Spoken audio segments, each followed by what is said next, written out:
Hello everyone, welcome to Naira study hub. आप सब कैसे हैं? आई होप कि आप सभी अच्छे होंगे और अपनी स्टडी को कंटिन्यू कर रहे होंगे। फ्रेंड्स, आज के वीडियो लेक्चर में जो आपका सब्जेक्ट शांति शिक्षा हो जाता है, इसका जो 2019 का पेपर है उसको सॉल्व करेंगे, जो कि आप लोगों के लिए मोस्ट इंपॉर्टेंट है। सो वीडियो को बिल्कुल भी स्किप ना कीजिएगा और वीडियो को लास्ट तक जरूर देखिएगा। और फ्रेंड्स, अगर अभी तक आप लोगों ने चैनल को सब्सक्राइब नहीं किया है तो प्लीज सब्सक्राइब कर लें और बेल आइकन को भी जरूर प्रेस कर लें, जिससे कोई भी नोटिफिकेशन हो वो आप तक पहुंच सके। तो चलते हैं आज की सीरीज का फर्स्ट नंबर क्वेश्चन देख लेते हैं। क्वेश्चन हो जाता है, निम्नलिखित में से कौन शांति अभिवृत्ति नहीं है? यहाँ पे जो नहीं है वही सही है। अहिंसा एवं करुणा, न्याय, मस्तिष्क का खुलापन और हिंसा एवं विवाद। तो हिंसा एवं विवाद नहीं है, यानी यही सही है। उसके बाद आपका क्वेश्चन हो जाता है, शांति कौशलों का आधार है। तनाव व दबाव, सृजनात्मकता, संवेगात्मक अस्थिरता, संकीर्ण विचार। तो यहाँ पे सृजनात्मकता हो जाता है, यानी कि बा ऑप्शन आपका राइट हो जाता है।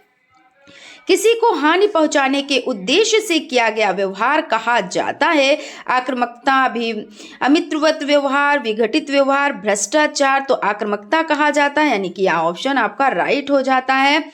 भावात्मक एकता समिति 1961 के अध्यक्ष थे डॉक्टर जाकिर हुसैन, इंदिरा गांधी, डॉक्टर संपूर्णानंद, यानी पूर्णानंद और संपूर्णानंद। यहाँ पे थोड़ा सा हल्का सा किया गया है, बाकी यहाँ पे कंफ्यूज करने के लिए, ठीक है ना। तो यहाँ पे आपका डॉक्टर संपूर्णानंद, यानी कि आपका द ऑप्शन राइट हो जाता है। योग दर्शन के प्रणेता है तो पतंजलि, शंकराचार्य, अरविंद घोष, मनु।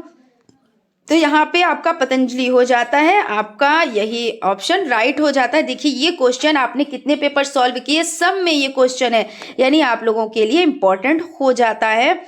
अब देखिए, अति लघुत्तरीय प्रश्नों को देख लेते हैं। चरित्र का निर्माण करने वाले किन्हीं दो कारकों का उल्लेख कीजिए। तो चरित्र का निर्माण करने वाले दो कारक हो जाते हैं जीवन शक्ति और संवेदनशीलता।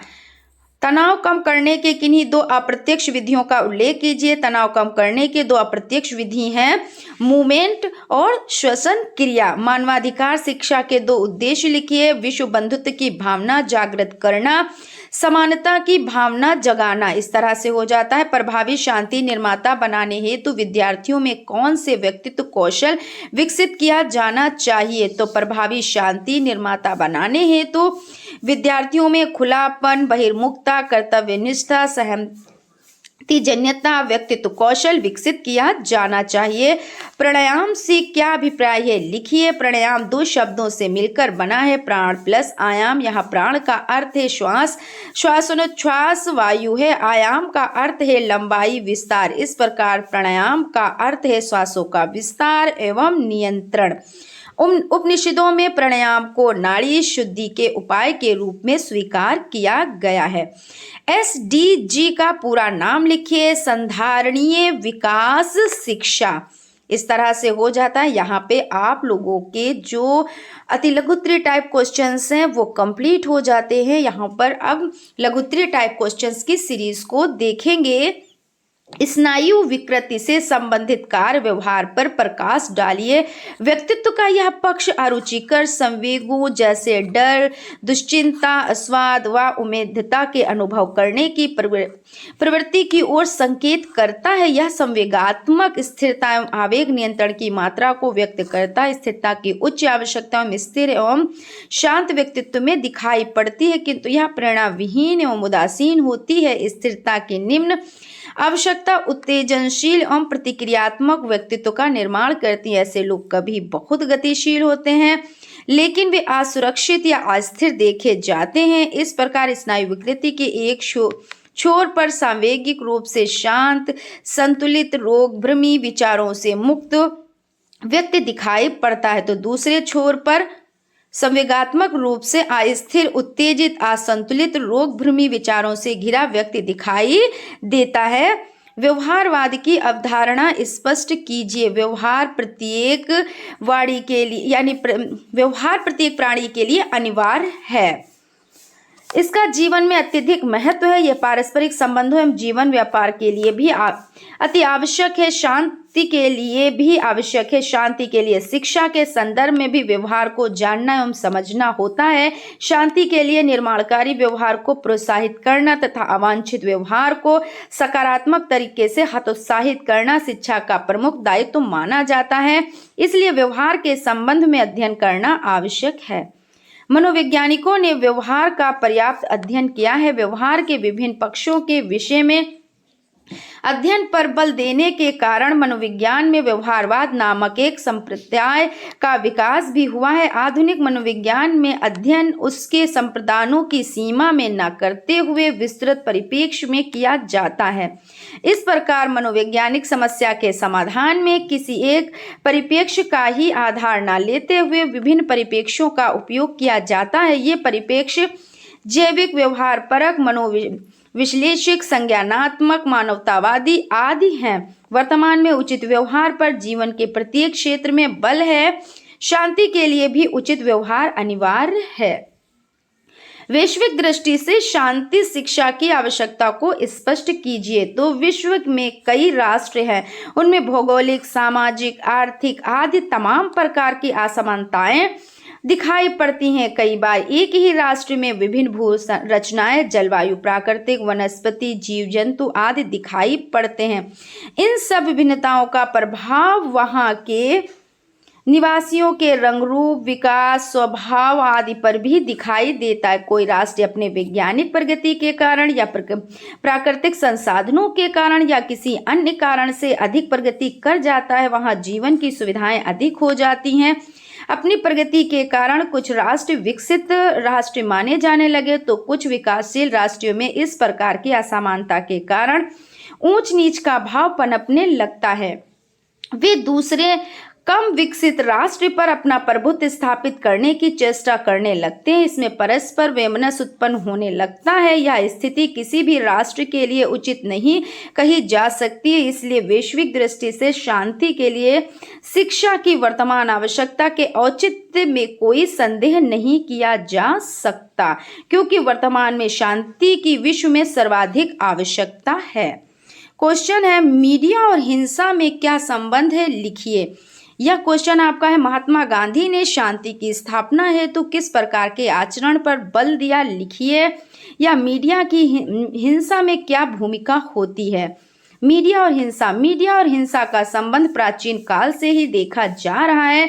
प्राचीन काल में ही अखबारों में स्वतंत्रता संग्राम तथा अन्य घटनाओं को दिखाया जाता था। वर्तमान समय में मीडिया और हिंसा पहले की तुलना में और घनिष्ठ हो चुके हैं। मीडिया के माध्यम से हिंसा रुकती है और दूसरी ओर बच्चे फिल्मों में मार धाड़, लूटपाट को देखकर अनुकरण करने लगते हैं। छोटे छोटे बच्चे आजकल वीडियो गेम खेलते हैं जिसमें उनका मानसिक विकास तो होता है, परंतु कुछ बच्चे हिंसात्मक वीडियो गेम को खेलते हैं। फलता उनमें हिंसात्मक प्रवृत्ति को भी विकास होता है। प्राथमिक स्तर तथा उच्च प्राथमिक स्तर पर बच्चों को हिंसात्मक फिल्में नहीं दिखानी चाहिए तथा बच्चों से नकारात्मक अभिनय भी नहीं कराना चाहिए। वर्तमान समय में मीडिया हिंसक घटनाओं को दिखाकर लोगों को हिंसक गुणों को न अपनाने की सलाह दे रहे हैं। वहीं मीडिया अपने चैनल द्वारा बड़ी बड़ी हिंसक घटनाओं को रोकने में भी मदद कर रही है। न्यूज़ चैनल के माध्यम से अधिकारियों, पुलिस डिपार्टमेंट आदि को जागरूक कर बड़ी बड़ी हिंसक घटनाओं को आसानी से रोका जा सकता है। गांधी दर्शन एवं शांति। समाज का प्रत्येक नागरिक शांतिमय वातावरण की इच्छा रखता है। वह अपने परिवार के सुख शांति हेतु कठिन परिश्रम करके पारिवारिक दायित्वों को निभाता है। शांति की आवश्यकता वैश्विक स्तर पर होनी चाहिए जिससे विश्व का कल्याण हो तथा विश्व के सभी लोग सुखी रहें। महात्मा गांधी जी ने शांतिमय माहौल हेतु अथक प्रयास किए हैं। वे हिंसा न करने का संदेश जन जन तक पहुंचाते हैं। महात्मा गांधी जी को अहिंसा के पुजारी के रूप में जाना जाता है। गांधी युग के लोग गांधी जी के विचारों से प्रभावित होकर हिंसा न करने का संकल्प लेते थे। गांधी जी के विचार लिखे, समानता की भावना, सत्य का समावेश, अहिंसा की शिक्षा, ये हो जाते हैं। देखिए, जो आपका अभी आपने क्वेश्चन देखा वो और ये, इसमें बहुत ज़्यादा फर्क नहीं है। और क्वेश्चन देखिए 2019 में ये आया हुआ है और आपको अलग अलग लिखना ही था। हालांकि एक ही आंसर आप लिख सकते हैं, लेकिन 2 क्वेश्चंस का आंसर एक कैसे आप लिख सकते हैं, तो थोड़ा सा अलग तो आपको लिखना ही रहेगा, है ना। इस तरह के अगर क्वेश्चंस आ जाते हैं।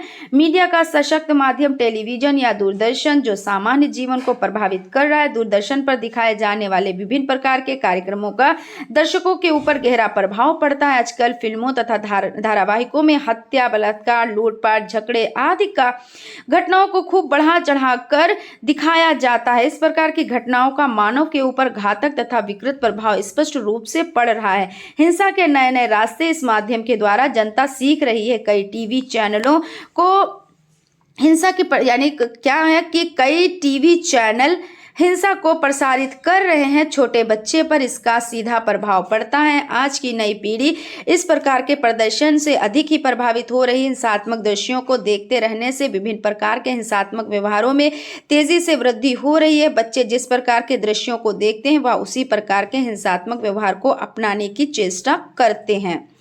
बच्चों पर पड़ने वाले प्रभाव को बेंडूरा तथा वॉल्टर्स ने एक अध्ययन में बताया कि बच्चों में हिंसात्मक फिल्में देखने से हिंसा की प्रवृत्ति बढ़ रही है। तो इस तरह से आपका यहाँ पे कंप्लीट हो जाता है सेशन। आई होप आप लोगों को सेशन अच्छा लगा होगा। अगर सेशन अच्छा लगा है तो प्लीज़ एक लाइक ज़रूर करें, और अगर अभी तक आप लोगों ने चैनल को सब्सक्राइब नहीं किया है तो प्लीज़ सब्सक्राइब कर लें, है ना। अभी सेशन आपका कुछ थोड़ा सा और रह गया है, हम लोग इसको भी देख लेते हैं। यहाँ पे आपका हो जाता है साइबर बुलिंग का क्या अर्थ है। तो साइबर बुलिंग से क्या समझते हैं। तो साइबर बुलिंग का अर्थ है किसी बच्चे अथवा वयस्क को किसी अन्य बच्चे या वयस्क द्वारा इंटरनेट या मोबाइल का प्रयोग कर प्रताड़ित या मानसिक रूप से परेशान किया जाए। इसका बाल मस्तिष्क पर गहरा प्रभाव पड़ता है तथा यह उन्हें नकारात्मक बना देता है। उसके बाद आपका है बच्चों के विकास में साथियों की भूमिका का मूल्यांकन कीजिए। बच्चों के विकास में साथियों की भूमिका निश्चित रूप से होती है। बच्चा साथियों को अपने व्यवहार का आदर्श मानता है। वह उनके द्वारा स्वीकृत वेशभूषा, आचार विचार, बात व्यवहार को अपनाता है। वह अपने खेलों, प्रकारों, उचित अनुचित के आदर्शों को स्वीकार करता है। वह समूह के नियमों व आचार संहिता का पालन करते हुए उनके प्रति निष्ठावान रहने का प्रयास करता है। इसलिए वह अपने साथियों की मान्यताओं को एक लोगों की मान्यताओं की अपेक्षा अधिक महत्व देता है। खेल कूद आदि प्रतियोगिताओं के माध्यम से वह बालक अपने साथियों के साथ अपने व्यक्तित्व का विकास करता है। इस प्रकार साथियों की क्रियाओं करने से बालक व्यक्तित्व का विकास होता है। साथियों का संबंध बच्चों के विकास, विशेष रूप से सामाजिक विकास की दृष्टि से अत्यधिक महत्वपूर्ण होता है। तो यहाँ पे आपका देखिए, यहाँ पर आप लोगों का सेशन कंप्लीट हो जाता है। 2019 का पेपर सॉल्व हो जाता है। आई होप आप लोगों को सेशन अच्छा लगा होगा। अगर सेशन अच्छा लगा है तो प्लीज़ एक लाइक ज़रूर करें, और अगर अभी तक आप लोगों ने चैनल को सब्सक्राइब नहीं किया है तो सब्सक्राइब कर लें और बेल आइकन को भी ज़रूर प्रेस कर लें। Thank you.